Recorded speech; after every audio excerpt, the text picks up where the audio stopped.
This weekend, Saturday Night Live will celebrate its 50th anniversary, a massive milestone in entertainment, with a star-studded special event featuring appearances by everyone from SNL legends like Amy Poehler, Eddie Murphy, and Maya Rudolph, to A-listers like Scarlett Johansson, Tom Hanks, and Paul McCartney, and unfortunately, Dave Chappelle too. As a fan of SNL who watches Bo and Yang's Titanic segment when I need a pick-me-up, I simply must ask, why? For better or worse, SNL has shaped pop culture and the face of comedy for half a century. The show has helped launch the careers of countless stars: Will Ferrell, Seth Meyers, Adam Sandler, Julia Louis-Dreyfus, Maya Rudolph, etc. In the streaming era, SNL has remained one of the rare appointment viewings on broadcast, and it's become an integral part of how Americans digest presidential politics, defining how politicians like Sarah Palin are remembered. Donald Trump even hosted the show mid-presidential campaign in 2015, a move that very well might have helped get him elected. SNL clearly has the power to normalize hateful views, so why continue to give Dave Chappelle a platform? On February 11, a new Vulture article revealed that Dave's 2022 monologue initially included a joke seemingly aimed at a writer who disapproved of his hosting gig. According to the article, a writer requested not to work with him at the time, and Lorne reportedly agreed. However, after the story was picked up by Page Six, which claimed that multiple writers had threatened to boycott, Dave decided to address it in the monologue performed at Dress with another transphobic joke. Per the article, Lorne didn't outright oppose the joke, but cautioned Dave that he would lose the staff if he repeated it on air. Translation: he didn't care so much that Dave Chappelle, a guest host he invited, had singled out a member of his own staff. He worried about dealing with a rightfully angry staff.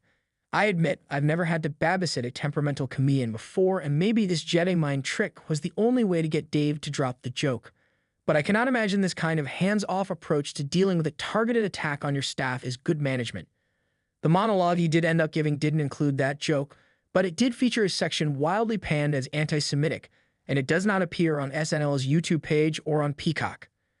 So why did Lorne invite him back in January? I can personally think of so many other comedians who would bring similar ratings and say more. And why choose to give him a coveted slot at the SNL50 celebration? As far as I know, the comedian doesn't have a particularly storied history with SNL. He was never a cast member or writer. He's only hosted the show 4 times, and just one of those times was before reports of his transphobic comedy began circulating in 2017. For whatever reason, ratings, ego, Lorne is attracted to defending controversial male comedians by giving them a platform in prime time. It's not just Dave Chappelle. Shane Gillis was famously fired from SNL in 2019 before he even started as a cast member after clips from his comedy podcast, Matt and Shane's Secret Podcast, making racist jokes went viral.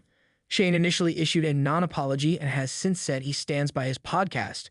At the time, Lorne seemed fine with Shane's dismissal, but late last year he revealed that he was actually angry at NBC's decision.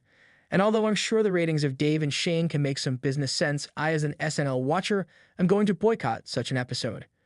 Whose voices the media chooses to amplify matters now more than ever. At his second inauguration, just days before Dave inexplicably hosted SNL for the 4th time, Donald Trump declared that the government would recognize only 2 genders. Since then, his administration has pushed anti-trans executive orders, including one which attempts to ban gender-affirming care to trans youth under the age of 19, leaving hospitals in blue states at a loss and patients without care. Now is not the time to give a transphobic comedian airtime.